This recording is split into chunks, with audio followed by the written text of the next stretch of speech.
todos os irmãos com a paz do Senhor Jesus, amém? Amém ou não amém, irmãos? Motivo de alegria estarmos juntos, reunidos nessa noite, para adorar e exaltar o nome do Senhor e Salvador Jesus Cristo, aquele que vive e reina para todos sempre. É sempre um prazer imenso estarmos irmãos aqui, para a honra e glória do nome de Jesus. Irmãos, peço por gentileza que os irmãos abram suas Bíblias, no livro de Esther, capítulo 4, e versículo 14. Livro de Esther, capítulo 4, verso 14.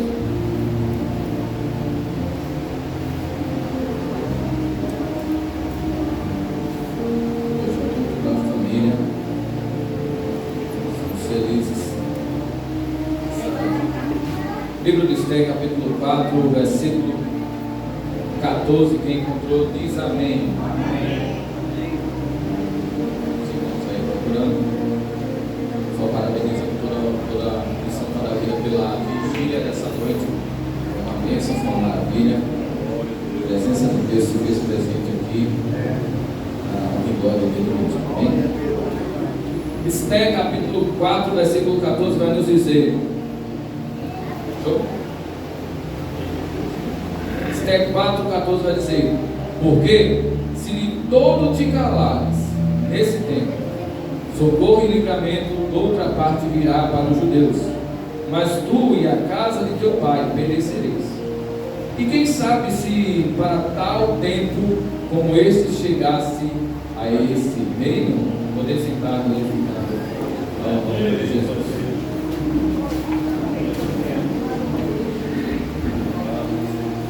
Você pega o livro de Juízes, por exemplo, você consegue ver histórias fabulosas ali, histórias inspiradoras de homens que, mesmo quando uma nação inteira não queria fazer, ele se disponibilizava para ser aquele que Deus usaria para uma nação.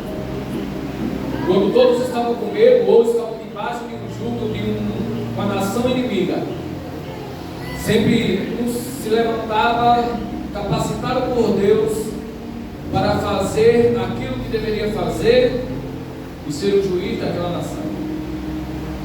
Talvez se Hollywood pegasse as histórias dos juízes, ele conseguiria fazer no mínimo uns 16 filmaços ali, pelas histórias que eram dadas naquele lugar.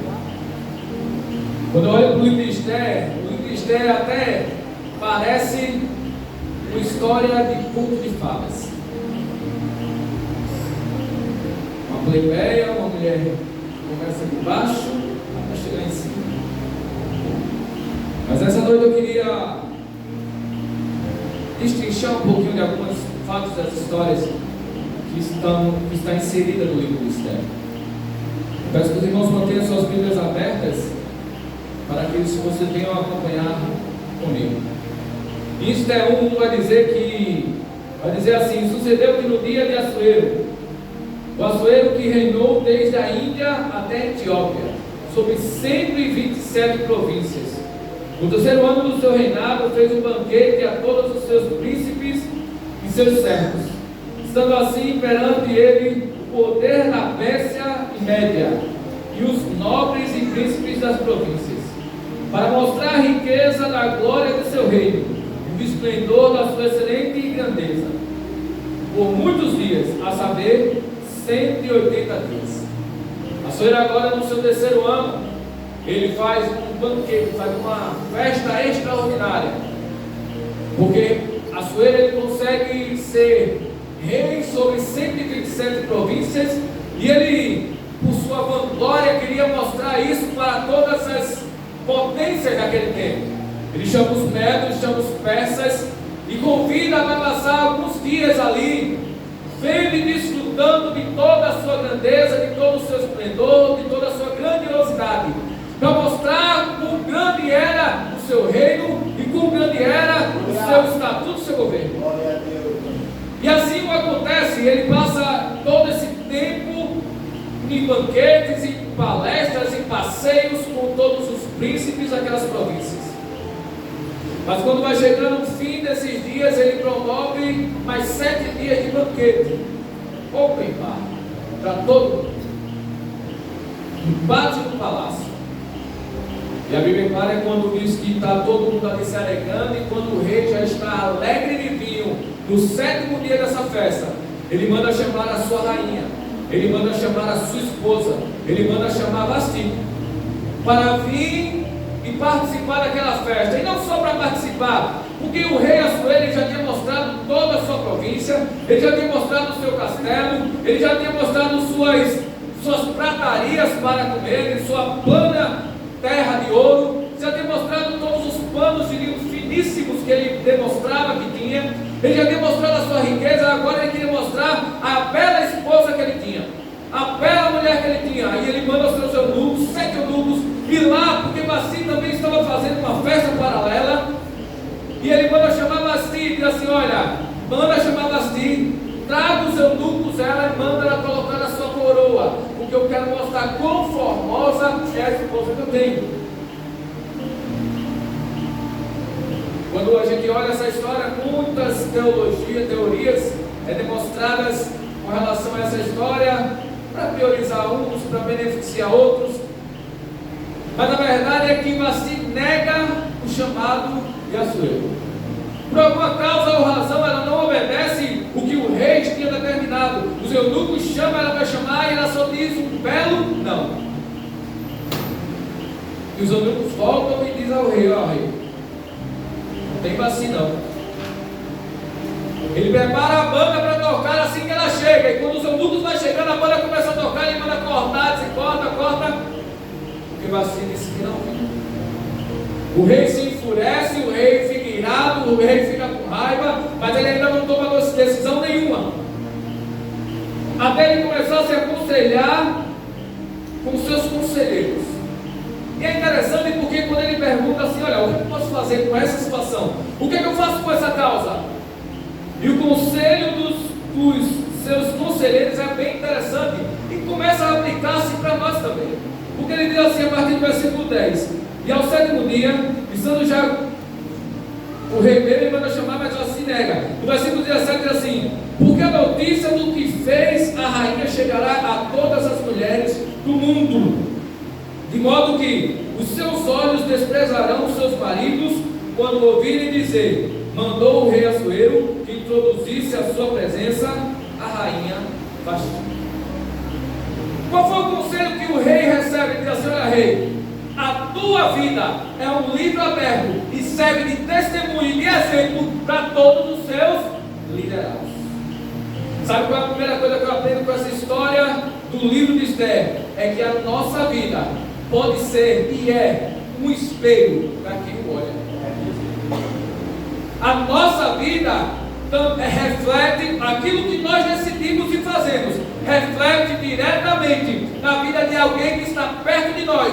Porque se nós, que somos a luz do mundo, começarmos a fazer tudo que é errado, aquele que está nas trevas vai dizer: eu não farei, porque se a luz está cometendo erro, por que eu deveria cometer o certo? O rei recebe essa palavra e acha ela boa e escreve cartas para todas as províncias e todas as línguas, dizendo que a partir de então Vasti não entraria mais na sua presença. A Bíblia fala que depois o rei é pego triste, pensando em Vasti e pensando naquilo que ela fez e no decreto que ele tinha estabelecido. E novamente os conselheiros chegam para ele e dizem assim: olha aí, faz um concurso, chama as moças de todas as províncias, e aquela que for agradável aos seus olhos, essa você escolhe por esposa novamente. E o rei achou que era bom e agradável essa história, e assim o fez. Paralela a essa história, a gente começa a ver a história de um homem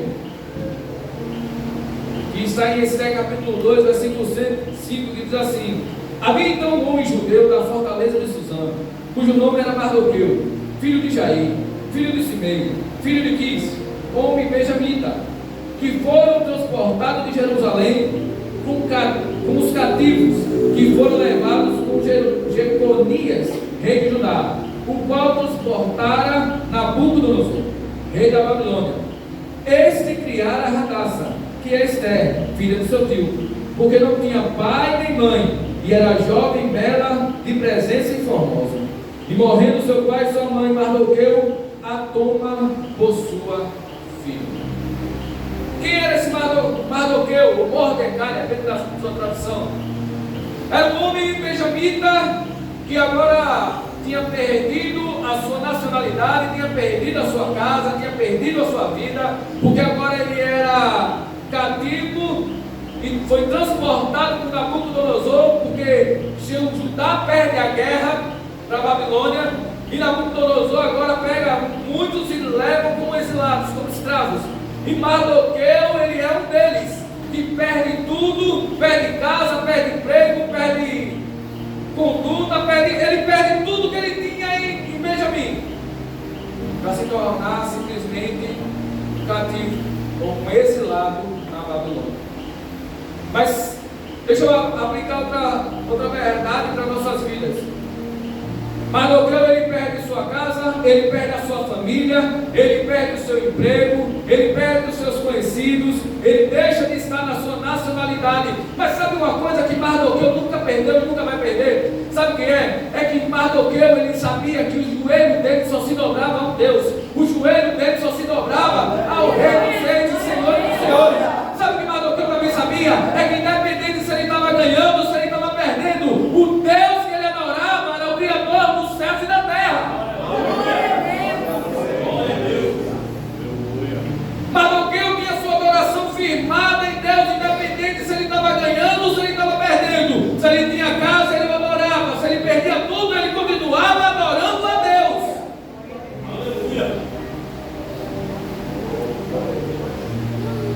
Sabe qual é o problema dessa geração de hoje? É que a nossa adoração é condicional. A nossa adoração está se tornando circunstancial. Se Deus me dá, eu adoro. Se Deus não me dá, eu não quero ouvir mais não.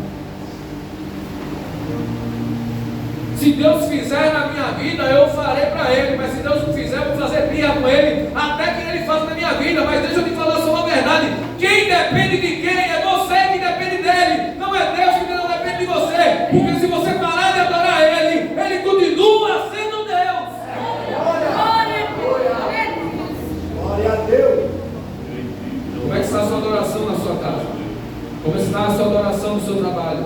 Como é que está a sua adoração sobre a sua parentela? Será que você está adorando só quando está indo tudo bem? Será que você está adorando só quando a empresa está indo tudo certo? Você está indo bem no seu trabalho? Ou você está adorando quando as coisas vai mal e está tudo na dificuldade? Será que você só está adorando quando sua família vai bem? Quando o seu casamento está indo ótimo? Quando o seu relacionamento está em abundância? Quando as portas do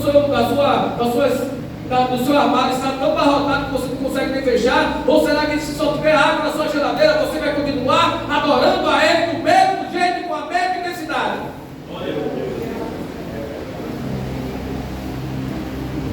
O Mardoqueu, ele se torna servo do rei Assuero. Ele é trabalhador, ele fica na porta do palácio. A Bíblia vai dizer também que ele olha para uma pequena menina, que agora também tinha perdido o pai, tinha perdido o mãe nessa guerra. A sua prima, a Anás. Quando ele olha para Esther, ela está agora sem pai, sem mãe, sem parente, sem casa, sem esperança, sem futuro. Você já imaginou o que passava na cabeça de Esther ou de Radassa? Quando ela é levada exilada no cativo de Nabucodonosor, será que ela ficou indignada, revoltada com a vida, dizendo assim: a partir de hoje eu não faço mais nada, a partir de hoje eu não quero mais nada com a vida, porque tudo deu errado na minha vida, tudo deu errado no meu ser, Deus não olha para mim, Deus me abandonou? Isso é uma palavra bem interessante, né? Porque é exatamente assim que a geração desse tempo faz. É perder uma coisa, começa a reclamar que Deus não ama ele, que Deus não quer mais andar com ele, e entra em depressão e acaba tudo. Mas sabe o que é interessante de Radassa? Que além de exilada, além de órfã, Radassa ela era resistente. E ela não desistia do seu futuro facilmente. A história de Hadassah de Esther começa agora, porque às vezes Deus trabalha na nossa vida quando a gente não tem expectativa. Às vezes Deus trabalha na nossa vida quando a gente não tem perspectiva. Às vezes Deus trabalha na nossa vida quando a gente não encontra uma saída, para onde a gente olha uma escuridão, para a gente olha uma parede, a gente não vê saída para nossos problemas, a gente não vê solução, a gente não vê um recurso mínimo para dizer assim, pelo menos eu tenho isso. Mas a gente contar a verdade é quando não há recurso nenhum, quando não há esperança nenhuma, quando você não vê saída, é quando Deus começa a agir na tua vida. Porque Ele não é o Deus das causas difíceis, Ele não é o Deus das causas complicadas, Ele não é o Deus das causas ruins, Ele é o Deus das causas impossíveis. Aleluia. Glória a Deus. Aleluia. É assim.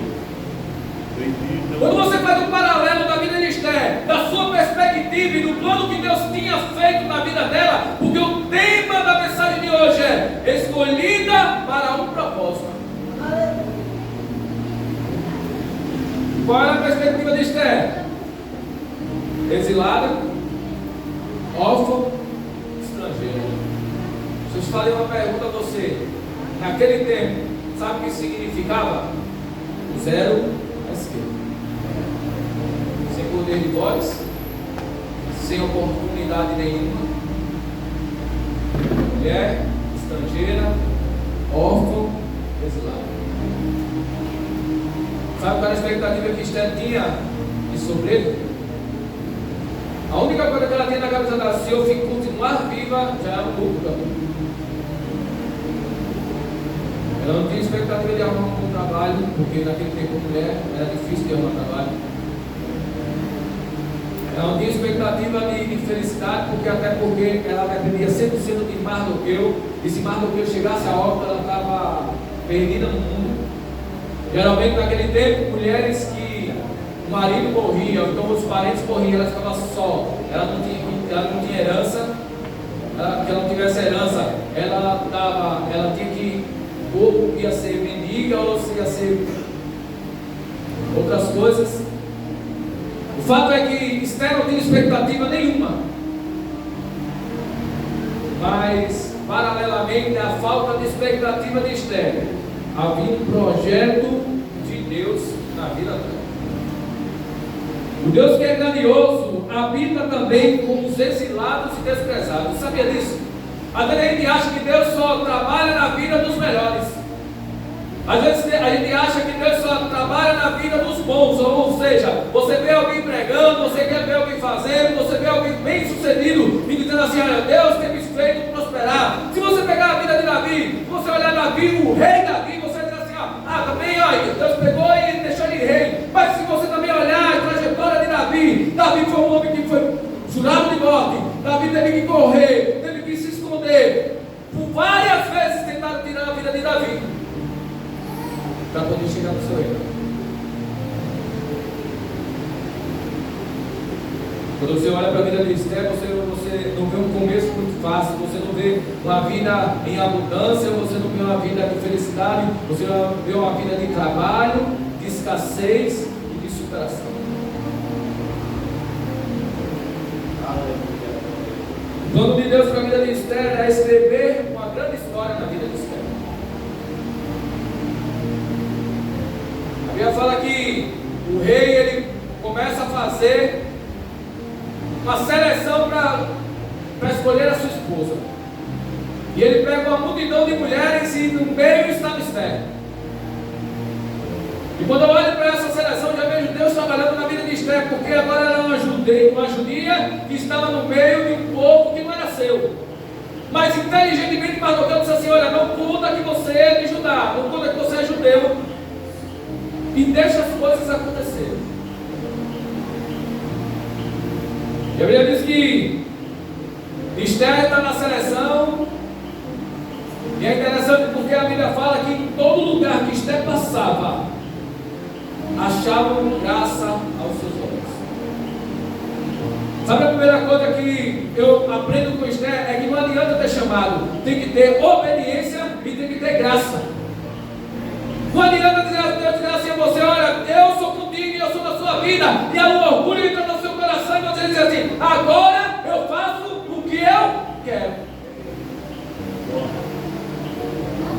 Samuel está entrando na casa de Jessé para ungir o rei. Aí ele ungia Davi. Presta atenção, na hora de ungir Davi já começou com honraria, porque Samuel disse assim: ninguém senta na mesa sem que antes Davi chegue.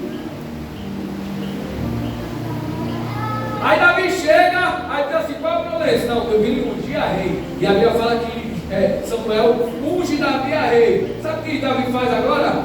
Não, agora eu sou rei. Agora eu vou começar na minha casa com meus súditos. Me sirvam. Eu não vou mais tomar conta das ovelhas. Agora eu sou o dono. Foi assim? Sabe o que Davi fez? Ungiu Davi a rei. Fizeram um banquete, comeram. Davi fez: terminou, terminei. Dá licença que eu tenho um trabalho lá no quintal tomar conta das ovelhas do meu pai. Glória a Deus. Dá licença porque eu fui ungido a rei, mas isso não quer dizer que eu sou melhor do que ninguém. Eu tenho um serviço para fazer. Eu tenho um trabalho para fazer. Sabe o que é a promessa de Deus? Sua promessa para a gente diz que vai nos honrar, vai nos levantar, vai nos engrandecer, e a gente acha que a gente já é grande, ao ponto de querer pisar em outras pessoas, ao ponto de achar-se maioral de todos os outros. Mas deixa eu te falar uma coisa: o reino de Deus é meio diferente do que a gente pensa. O maior tem que ser o menor. Se você quer crescer, começa a diminuir a partir de agora. Deus tinha um propósito na vida de Esther, mas só que Esther começou na humildade. Quando Mardoqueu falava, ela obedecia. Quando Mardoqueu falava, ela dizia: sim, Senhor. Em momento nenhum você vê ela questionando a história com Mardoqueu. Aí Regai agora é o eunuco que toma conta das mulheres. Tudo que Regai falava, Esther obedecia. Sabe por que os planos de Deus se concretizam mediante a sua obediência. E ela obedece, e cada vez que ela obedece, a graça que há em Esther inunda todo o ambiente. Ela chega no Mardoqueu, ela acha graça aos olhos de Mardoqueu. Ela chega no primeiro lugar onde estão as mulheres, ela acha graça aos olhos de Regai e a todos que estão ali. Ela passa por outro palácio, ela também acha graça a todos que estão ali. Ela chega na frente de Assuero, e a Bíblia é clara quando diz assim: Assuero, e achou graça a Assuero, e achou Esther graça aos olhos de Assuero, ao ponto de ele dizer assim: é essa que eu quero para se casar. E a Bíblia diz que ela se casa com Assuero. A história podia se terminar sair, terminava muito linda, não era? Uma plebeia, exilada, órfã, que agora se torna rainha. Isso dava até no livro. Dava até o filme. De plebeia a rainha. Mas só que a história de Esther não termina aí. Porque paralelo a isso acontecem outras coisas. Aquele mesmo Mardoqueu que estava lá, que criou ela, que instruiu, que aconselhava, que mostrava. Ele foi um homem que há um tempo atrás ele viu uma conspiração contra o rei e fala para Esther e diz assim: Esther, estou tentando matar Assuero, e ela aponta para o rei em nome dele, e o rei vai lá e mata os eunucos e dá tudo certo. Só que, como eu disse lá no começo, Mardoqueu era aquele que não dobrava seu joelho para ninguém, a não ser para o próprio Deus. E Amã, paralela à história de Esther, Amã também é levantado como general superior da casa de Assuero. Mas o orgulho e a soberba do coração de Amã vai ao ponto de dizer assim: aonde eu passar, todo mundo tem que se prostrar aos meus pés. E o rei Assuero assim embaixo. Só que havia um problema: toda vez que Amã passava, todo mundo se dobrava e Mardoqueu lá. Aí ele passava voltando, todo mundo se prostrava a Mardoqueu. E isso começou a incomodar aqueles que estavam se abaixando, a dizer assim: Mardoqueu, por que tu não se baixa? Por que você não se prostra? Até o ponto de Mardoqueu dizer assim: ele não é líder do meu joelho, eu sou judeu. E essa história chega para ele ao ponto de Amã ficar revoltado com essa história. preparar uma forca para matar Mardoqueu. Mas ele não se limita a ele, diz assim: agora matarei todos os judeus. Eu quero matar todos os judeus. E vai lá ao rei e diz assim: olha, rei Assuero, eu vou pagar para matar eles.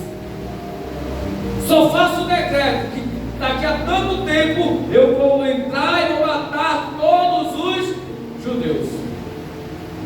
O rei assina o decreto mediante umas histórias que Amã contou. E a história, e todas as cartas eram distribuídas às províncias. Tal dia e tal hora, todos os judeus serão mortos.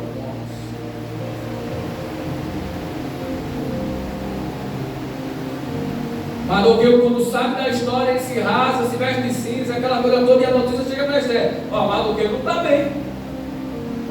Mardoqueu está com problema, porque ele está assim, sabe? Ela manda roupas, ele nega, ela vai, queria falar com ela de todo jeito. Ela vai, consegue ter contato com ele. E ele conta a história do que está acontecendo. Sabiamente Esther prepara um banquete. E fala com o rei: eu queria fazer um banquete aqui. O primeiro banquete foi. E deu tudo certo. E ela disse assim: mas ainda eu quero fazer mais outro. E quero que a Amã participe. Ah, tudo bem. Amã, cheio de orgulho, mas diz assim: ela deu bom para mim porque está dando tudo certo. A rainha quer a minha presença perante o banquete com o rei.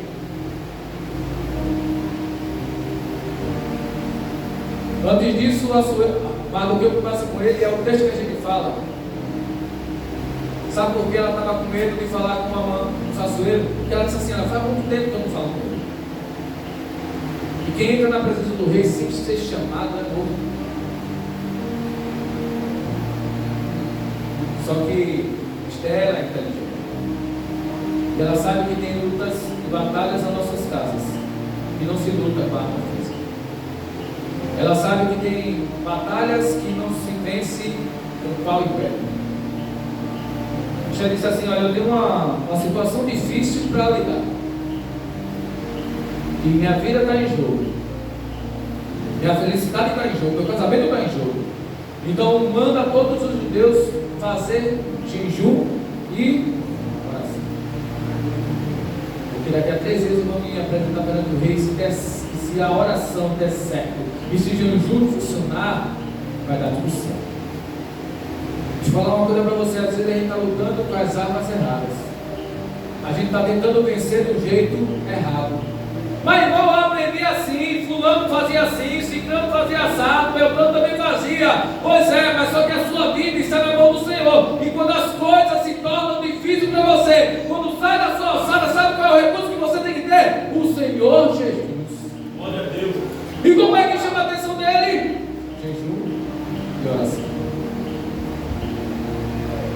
Glória a Deus. A Bíblia diz que todos os judeus fazem pregão de jejum e oração, e quando ela entra na presença do rei, o rei levanta o cego e ela recebe assim. E aí quando ela pede o banquete, pede tudo aquilo. E quando no segundo banquete que eles estão comendo, e está todo mundo saciado, está todo mundo feliz, ela pede a palavra. Porque deixa eu te falar uma coisa: tem pessoas que estão perdendo batalha na sua casa porque não é inteligente emocional, porque não sabe lidar com as situações, porque acha porque está certo pode falar de todo jeito, porque acha que tem razão, é a hora, qualquer hora que você pode falar, qualquer hora, de todo jeito você pode falar. Se você quer falar alguma coisa, tenha inteligência emocional. Esther foi uma mulher inteligente. Ela podia chegar para o Assuero na hora que ele botou o sangue assim: a Amã está querendo me matar. Ela disse: não é a hora, não é o momento, nem é o lugar. E ela prepara o primeiro banquete. E ela podia falar no primeiro banquete, mas ela disse assim: também ainda não é o momento certo. Eu estou certa, eu tenho razão, mas não é o momento certo. No segundo banquete ela diz assim: olha, quanto é que vale a minha vida, pastor? Porque estão querendo tirar a minha vida. O rei se revolta, o rei se indigna. O rei diz assim: olha, quem é que quer fazer isso? Porque aquela coisa toda, ele se revolta, que ninguém vai tocar em você. Ela diz assim: Amã. O rei se indigna tanto que sai da sala, e Amã se joga nos pés dela pedindo misericórdia, dizendo por que você está fazendo isso, porque não sei o que, ela disse que eu sou judeu.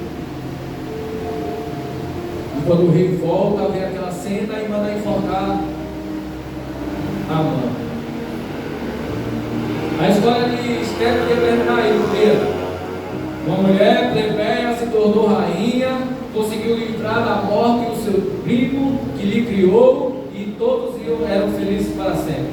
Mas a história de Esther não tem. Sabe por quê?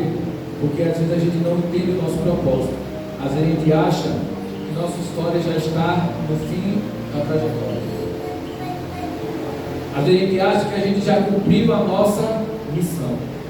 A gente acha que o nosso propósito já foi objetivado. A gente já chegou ao seu objetivo, a gente já chegou no limiar de Deus, a gente já fez aquilo que Deus já terminou e não. Porque, deixa eu fazer uma pergunta a você. É verdade mesmo que você acha que Deus chamou Esther apenas para ser rainha? Será mesmo que você acha que Deus só chamou Esther para livrar Mardoqueu da morte? Será que você acha que Deus limitou o propósito que ele tinha com Esther apenas com isso? Sabe por que a gente desfalece? Sabe por que a gente se entristece? Porque a gente acha que o nosso propósito que Deus fez para a gente é para a gente ser feliz, que é para a gente ter abundância, que é para a gente ter as melhores coisas do mundo, e na verdade não. Deus tem um propósito maior na sua vida do que você imagina. Glória a Deus. Sabe qual foi o propósito de Esther? Eu estou terminando. Dá uma corridinha aqui para dar. O propósito de Esther não foi ser rainha. Ser rainha era o meio que Deus teve para trazer o propósito nas mãos de Esther. Sabe qual foi o propósito de Esther? O propósito de Esther não foi salvar Mardoqueu. Esse não era o propósito maior de Esther. De retribuir aquilo que alguém fez por ela. Até porque quando Amã morreu, o decreto ainda estava em vigor. Quando Amã morreu, ainda tinha um documento assinado e carimbado pelo rei. E o próprio rei diz assim: eu não posso revogar esse decreto. Sabe qual foi o propósito de Esther? O propósito de Esther era salvar o seu povo. Sabe qual é o seu propósito? Deus me trouxe aqui essa noite só para lhe dizer. Sabe qual é o seu propósito? Salvar a sua casa. Sabe qual é o seu propósito? Salvar a sua casa. Tem pessoas que estão querendo desistir. Ai, mas é tão complicado, é tão difícil. Pois é, mas esse é o propósito que Deus colocou na sua vida: salvar a sua família.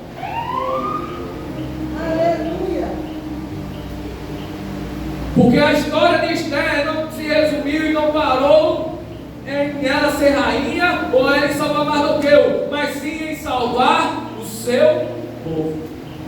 Porque a história se termina com o rei fazendo outro decreto, dizendo que os judeus poderiam se defender, e por conta desse decreto, muitos se juntaram aos judeus, e no dia determinado, Israel, o povo de Deus, prevaleceram contra seus inimigos. Aleluia! Mas sabe por que esse propósito? Sabe qual era o objetivo desse propósito? A glória de Deus. Sabe o que aconteceu quando terminou esse propósito? Estabeleceram a festa do Purim. Está em Esther capítulo 9, a partir do versículo 17. Eu não estou lendo tudo não. Que quando eles foram salvos desse dia fatídico, eles celebraram a Deus com o Purim. É interessante que o livro de Esther, do começo ao fim, você não vê o nome de Deus em canto nenhum. Você não vê o nome de Deus em momento nenhum. Mas em toda a trajetória de Esther, você vê a mão de Deus guiando ela pelo aleluia. Às vezes a gente está se frustrando, está se decepcionando, está se entristecendo. Sabe por quê? Porque a gente não está ouvindo Deus dizendo Assim diz o Senhor na tua vida. Deus está mandando lhe dizer. Deus mandou te dar um recado. Às vezes a gente não está escutando isso. E a gente está querendo se frustrar, desanimar e até parar. Mas entenda, no silêncio de Deus, aonde o nome de Deus não é citado, a mão de Deus está trabalhando a seu favor em todos os momentos.